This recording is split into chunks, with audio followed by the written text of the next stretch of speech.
Welcome to Hangal Academy YouTube channel. 여러분 안녕하세요.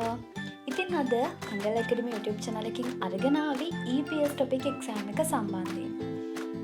EPS topic කියලා කියන්නේ මොකක්ද? මේ EPS topic exam එක කරන්න ඔයා සම්පූර්ණ කරලා තියෙන ඕනේ සුදුසුකම් මොනවද? අන්න ඒ සම්බන්ධයෙන් තමයි අද අපි කතා කරන්නේ.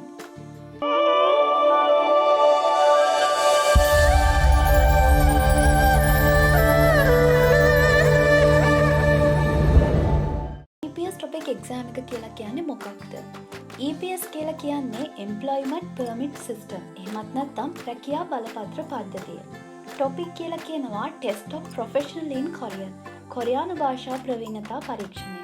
EPS topic කියලා කියන්නේ එතකොට කොරියාවේ රැකියා බලපත්‍රයක් ලබා ගන්න පවත්වන කොරියානු භාෂා ප්‍රවීණතා පරීක්ෂණයට තමයි EPS topic කියලා කියන්නේ. මේ EPS topic exam එකේ විශේෂත්වය මොකක්ද?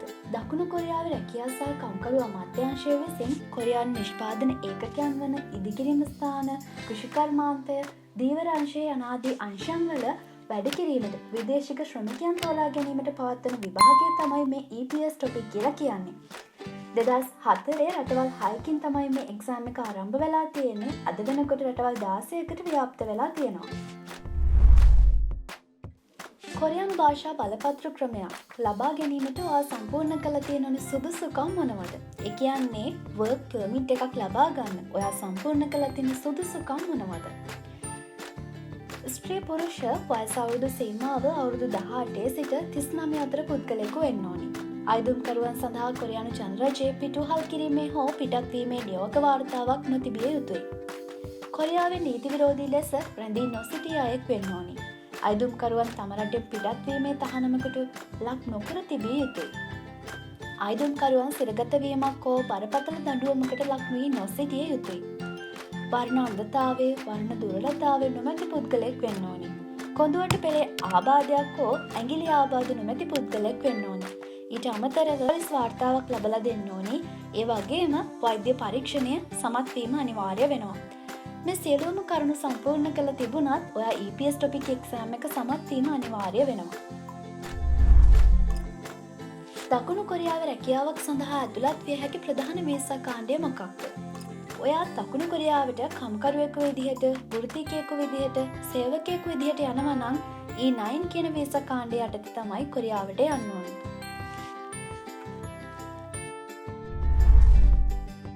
දකුණු කොරියානු රැකියා අවස්ථාවක් ලබා ගැනීම සඳහා ශ්‍රී ලංකාව තුළ කටයුතු සිදු කරන ආයතනය. ශ්‍රී ලංකාවේ කටයුතු කරන එකම ආයතනය තමයි ශ්‍රී ලංකා විදේශ සේවා නියුක්ති කාර්යාලය. කොරියාවේ HRDK එහෙමත් නැත්නම් Human Resource Development Service of Korea කියන ආයතනය විසින් තමයි මේ EPS topic exam එක පවත්වන්නේ. එතකොට ශ්‍රී ලංකාවේදී ශ්‍රී ලංකාවේ EPS topic exam එකට කෝල් කරන්නේ, ඇප්ලිකේෂන් දෙන්නේ, ඇඩ්මිෂන් දෙන්නේ මේ හැම දෙයක්ම සිද්ධ වෙන්නේ ශ්‍රී ලංකා විදේශ සේවා නියුක්ති කාර්යාලය හරහා. ඔයාලට පුළුවන් මොනවා හරි ප්‍රශ්නයක් මේ EPS topic exam එක සම්බන්ධයෙන් තියෙනවා නම් ශ්‍රී ලංකා විදේශ සේවා නියුක්ති කාර්යාලයේ හොට්ලයින් නම්බර් එක 1989ට කතා කරලා ඔයාලට විස්තර දැනගන්න. ඒ වගේම වෙබ්සයිට් එකට ගිහිල්ලත් ඔයාලට තොරතුරු අප්ඩේට් වෙන්න පුළුවන්. එක්සෑම් තියෙන කොයි කාලෙද දේවල් ඔයාලට බලා ගන්න පුළුවන්. ඉතින් මේ වීඩියෝ එකෙන් අරගෙන ආවේ EPS topic සම්බන්ධයෙන් මූලිකම කරුණු ටික. ඔයා මොන වගේ අවශ්‍යතාවද සම්පූර්ණ කරලා තියෙන්න ඕනි? ඔයා මොන ආයතනයන් වලටද යන්න ඕනි මේ EPS topic exam එක කරනවා නම්? මෙන්න මේ කියන මූලිකම කරුණු ටික තමයි මේ වීඩියෝ එකෙන් අරගෙන ආවේ. ඉතින් මේ channel එකත් එක්ක එකතු වෙලා ඉන්න කියලා හැම කෙනෙක්ටම ආරාධනා කරනවා. තාමත් channel එක subscribe කරලා නැත්නම් subscribe කරලා bell icon එක click කරලා තියාගන්න. එමනම් අදට ගිහින් එන්න ඔබට සුබ